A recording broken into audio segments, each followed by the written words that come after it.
हर हर महादेव दोस्तों। 5 राज्यों के चुनाव के नतीजे आने शुरू हो गए हैं। 4 घंटे हो गए हैं काउंटिंग करते हुए और लगभग स्थिति स्पष्ट हो गई है। भारतीय जनता पार्टी ने बहुत ही बढ़िया प्रदर्शन किया है। बंगाल में, आसाम में, पांडिचेरी में 3 राज्यों में इसका स्पष्ट बहुमत आता हुआ दिख रहा है। बंगाल में ममता बनर्जी का जो 22 साल पुराना शासन था वो घटता नजर आ रहा है। लगभग 200 से ज़्यादा सीटें बीजेपी की आती दिख रही हैं। लेकिन इन सब के बीच मैं बात करूंगा तमिलनाडु विधानसभा चुनावों की। तमिलनाडु विधानसभा का चुनाव जो है इतिहास बन गया है। आज़ाद भारत के इतिहास में आज पहली बार ऐसा होने जा रहा है कि एक ऐसी पार्टी जिसका निर्माण हुए मात्र 2 साल हुए हैं वो 100 से ज़्यादा सीटें लेती हुई नजर आ रही है 234 विधानसभा में से। और डीएमके जो सत्तारूढ़ पार्टी थी वो मात्र 54 सीटों के आसपास चल रही है और एआईएडीएमके जो है 68 सीटों पे आगे चल रही है। तो इस लिहाज से 110 सीटें लेकर लगभग विजय थलपति की जो पार्टी है तमिल वेट्री कड़गम वो सबसे आगे निकल गई है। आज तक के इतिहास में कभी ऐसा नहीं हुआ कि कोई पार्टी पहली बार लड़े और वो इतना स्पष्ट बहुमत के करीब चली जाए। इससे पहले जरूर अरविंद केजरीवाल की पार्टी ने पहली बार चुनाव लड़ा था और 17 में से 28 विधानसभा जीते थी। लेकिन वो एक बहुत बड़ा आंदोलन था, पूरा देशव्यापी आंदोलन था। उस आंदोलन में अन्ना हजारे ऐसे लोग और देश भर के हर व्यक्ति उस आंदोलन से जुड़े थे। तब जाके जो है अरविंद केजरीवाल ने 28 सीटें जीती थी। लेकिन ये कोई आंदोलन नहीं था। विजय थलपति ने पहली बार पार्टी बनाई 2024 में और मात्र 2 सालों में इतना बड़ा जो है उनको जन समर्थन मिला है। वो खुद हैरान होंगे जरूर और पूरा देश हैरान है कि किस प्रकार से जो है एक बार पहली बार जो पार्टी चुनाव लड़ती है और वो लगभग 110 सीटें अभी आगे चल रही है।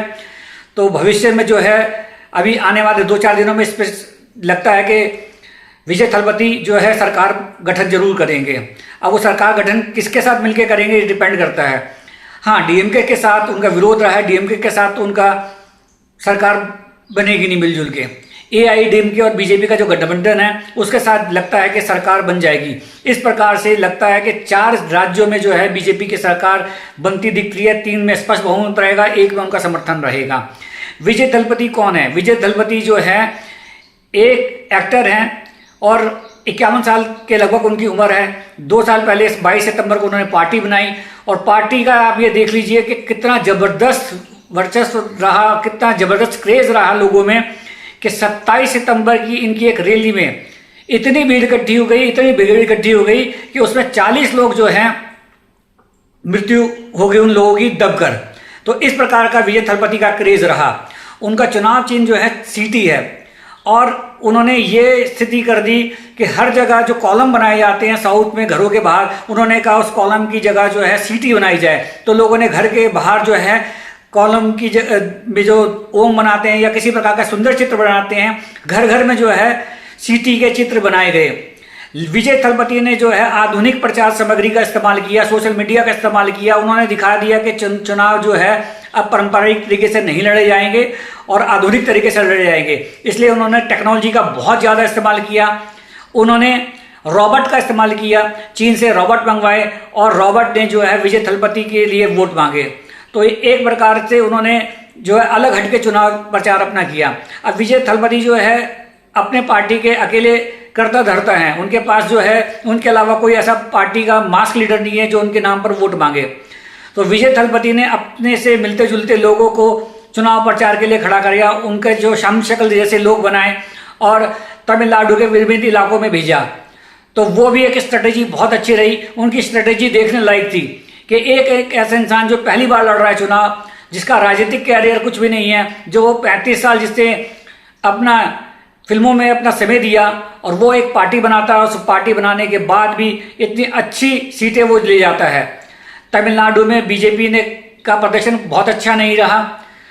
2-3 सीटों में बीजेपी जो है आगे आती दिखाई दे रही है और लास्ट में लगता है कि वो भी शायद सीटें नहीं आ पाएगी। केरल में बीजेपी का प्रदर्शन जो है बहुत अच्छा नहीं रहा, उनकी 2 सीटें आती दिख रही हैं। यहाँ पर एलडीएफ बाहर जा रही है और यूडीएफ आती दिख रही है केरल में। और पांडिचेरी में बीजेपी का प्रदर्शन कुल मिला के अच्छा लग रहा है, पार्टी की सत्ता वहाँ पर आती दिख रही है। बंगाल में जो है जिस प्रकार का समर्थन, भारी समर्थन मिल रहा है, वहाँ जय श्री राम के जिस प्रकार के नारे लगे हैं और जय श्री राम चल रहा है जिस प्रकार से, उस प्रकार से लगता है कि 200 का आंकड़ा जो है बीजेपी पार करती हुई नजर आ रही है और टीएमसी जो है 100 से कम सीटें लेती हुई नजर आ रही है। लेकिन हम बात करते हैं तमिलनाडु की। तमिलनाडु में जो है हमेशा से जो साउथ का माने, तमिलनाडु हो चाहे आंध्र प्रदेश हो, ये दो स्टेट ऐसी रही हैं हमेशा से, यहाँ पर जो है फिल्म स्टारों का बड़ा क्रेज रहा है। इससे पहले डीएमके के संस्थापक करुणानिधि ने भी अपनी पार्टी बनाई थी और अपनी सरकार बनाई। और आंध्र प्रदेश में जो है चिरंजीवी जी ने भी अपनी पार्टी बनाई, प्रजा राज्यम पार्टी बनाई थी और पहली बार चुनाव लड़ा था और उन्होंने 18 सीटें अपनी चुनाव में जीती थी।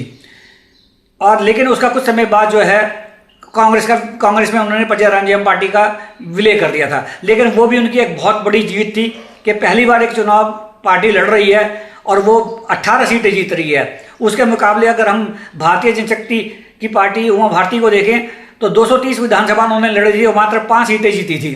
तो इस लिहाज से लगता है कि साउथ में जो है जो फिल्म स्टार होते हैं उनका क्रेज बहुत ज़्यादा होता है।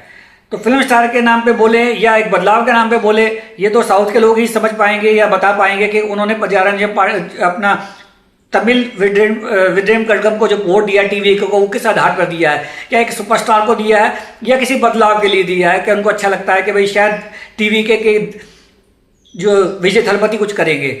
विजय थलपति का जो नाम है, थलपति कहते हैं कमांडर को। तो देखते हैं थलपति जो है अपने नाम पर आगे निकलते हैं या जनता की जो अपेक्षाओं को पूरा करते हैं या अपेक्षा पूरा नहीं कर पाते, ये तो समय बताएगा। लेकिन आज का दिन जो है टीवी के लिए बहुत बड़ा दिन और ऐतिहासिक दिन है और जश्न का मनाने का उनका दिन है कि एक ऐसी पार्टी जो पहली बार चुनाव लड़ने जा रही है और इतना प्रचंड बहुमत से वो आगे बढ़ती दिख रही है। तो देखते हैं कि 1-2 दिन में क्या होने वाला है, किसके साथ मिलकर ये सरकार बनाते हैं कि पूर्ण बहुमत तो आता अभी दिख नहीं रहा, लेकिन एआईडीएमके के साथ मिलके जो है वो सरकार बना पाएंगे, क्योंकि डीएमके का विरोध रहेगा। डीएमके के साथ इनका पूरा विरोध था, तो इसलिए डीएमके के साथ नहीं जाएंगे। या अरविंद केजरीवाल की तरह कहीं ऐसा ना हो कि पहले बीजेपी एआईडीएमके से समर्थन ले लें और साल भर बाद फिर चुनाव करा दें और उसमें पूर्ण बहुमत ले आएँ।